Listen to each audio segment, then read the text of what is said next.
Okay, celebrity Big Brother, and heads up, I'm not posting this season as a ranking compared to the others because it's been firmly established that this is a spin-off show. It gets its own category like with Big Brother Canada.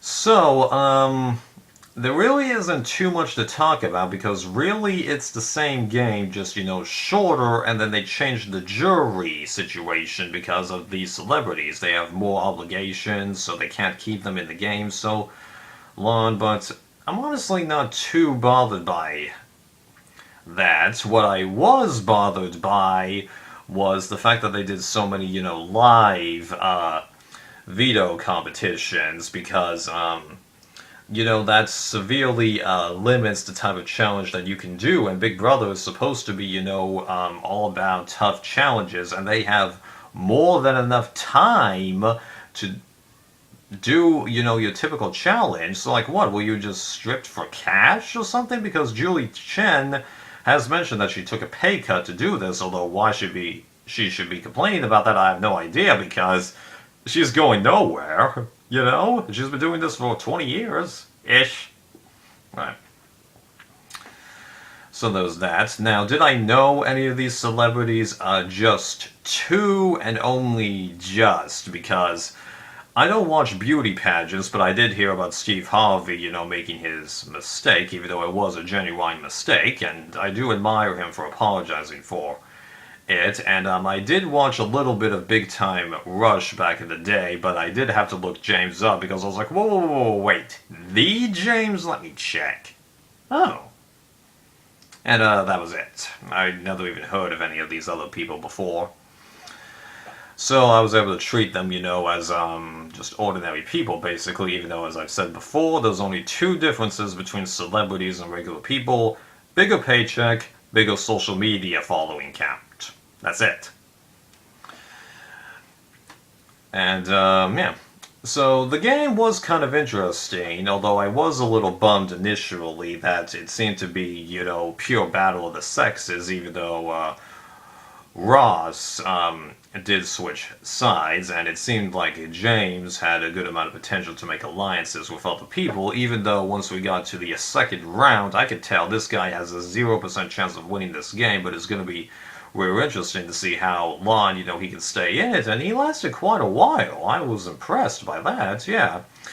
And like Omarosa's comment of, how she was putting him on the back door, to be honest, I don't actually believe that. I genuinely think that she wanted to get rid of Ross, but because Ross won the veto, she just went to the backup target. That's what I honestly think. You can dispute that with me. Anyway.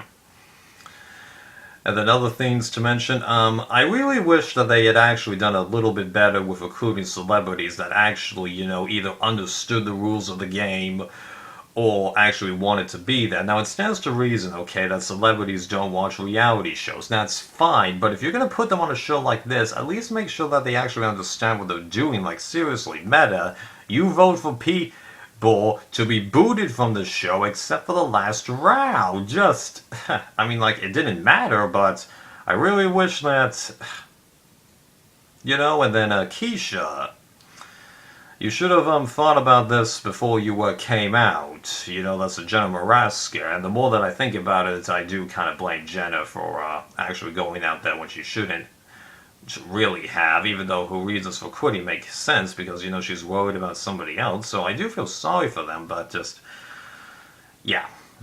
Okay. But after the first couple of rounds, even though it did end up becoming, girls plus Ross versus the guys, it wasn't, perfectly sound thanks to stuff that Omarosa did and a couple of things that what's-her-face Olivia did. She was the one that was against James, right?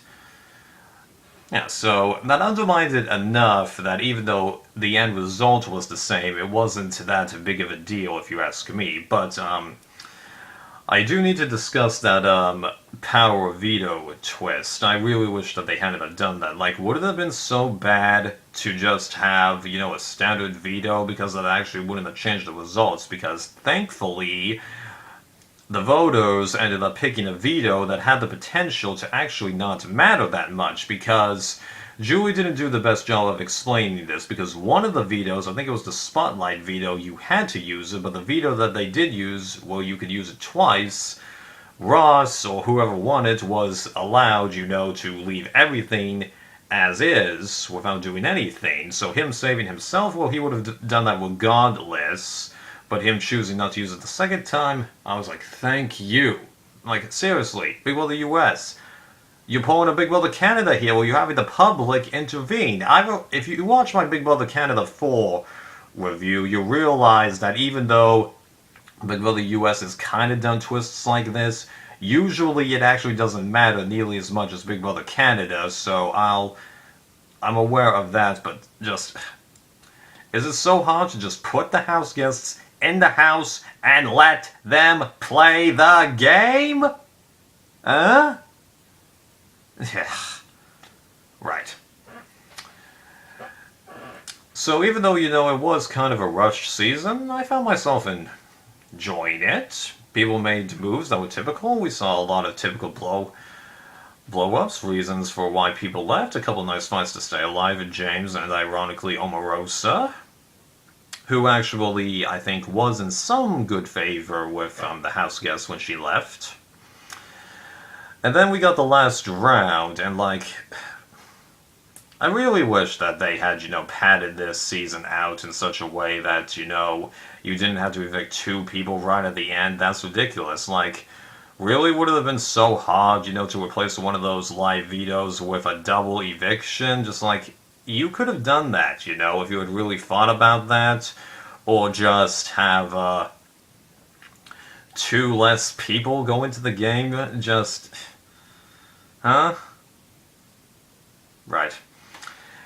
And then it coming down to Ross and Marissa, I'm pretty sure. Sorry about that. I've got so many people's names to memorize because I've seen multiple seasons of Big Brother back to back.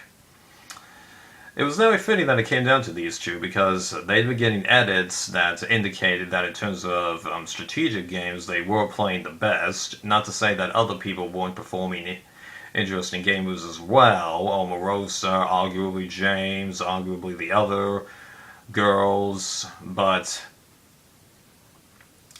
I was just thinking, if it comes down to these 2, then we've got a very interesting match where I wouldn't really care one bit about who triumphs over the other. First time I felt this way since Big Brother 12, and it did come down to those 2. Now, I do think that there was a little bit of bitter jury syndrome in that the verdict went to Marissa rather than Ross, but as James said, your speeches, you actually changed my thoughts, and I think he was, based on that, he was going to vote for Ross, but then voted for Marissa. So her winning, as I said, I've got no real complaints. Yeah, I do think there was a bit of jury, but given how Ross got America's favorite house guest, I think that fixes it, to be honest. Although I do think it's interesting that apparently for the Celebrity Edition, America's favorite house guest can be the runner-up, because I'm reasonably positive that in the regular edition of the show that isn't allowed, because I could have sworn that if that was allowed, either Dan or Ian would have gotten into Big Brother 14. I don't know. It's just a rumor. So, yeah. This video is a little longer than it needed to be, but was it a nice season? Yeah, if you can just fix those issues that I've been bringing up while I've got here, then you've got it down perfectly. I wouldn't mind seeing another one of these happen. Alright.